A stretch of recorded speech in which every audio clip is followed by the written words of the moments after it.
On reste en RDC avec une décision de justice attendue ce mercredi. La cour d'appel de Lubumbashi doit se prononcer sur l'affaire Katumbi. En première instance, l'opposant avait été condamné à 3 ans de prison, reconnu coupable de faux et usage de faux pour l'acquisition d'un immeuble. Nous sommes en ligne avec l'un de ses avocats, Maître Dupont-Moretti. Bonsoir. Est-ce qu'à la veille du verdict, vous restez confiant? Non, pas du tout. Non, j'ai aucune confiance dans la justice. Parce que ce qui va être rendu, c'est pas une décision de justice, mais c'est un service. Vous savez que le juge, en première instance, est réfugié en France et a raconté que c'est sous la menace d'une arme qu'elle avait été amenée à condamner Moïse Katumbi. Donc, aucune confiance, non. Et le ministre de la Justice en poste, qui s'est rendu à Lubumbashi, veut rentrer par la grande porte de l'histoire, il va sortir par la petite porte de service, parce que c'est pas ta justice, là. Non, non, c'est la volonté d'éliminer le principal opposant à Kabila, qui n'est d'ores et déjà plus président, parce que la Constitution lui interdit de l'être. Voilà, c'est pas plus compliqué que ça. Concrètement, vous dénoncez plusieurs irrégularités, lesquelles?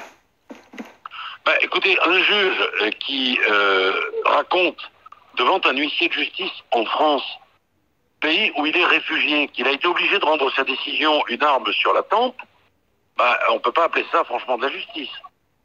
La volonté, c'est en réalité d'éliminer judiciairement le président Katumbi pour ne pas qu'il participe au processus électoral que d'ailleurs Kabila n'a pas envie de mettre en place. Donc pour vous, il s'agit d'une manœuvre politique, si je comprends bien. Du coup, pourquoi défendre... c'est vous qui défendez Moïse Katumbi.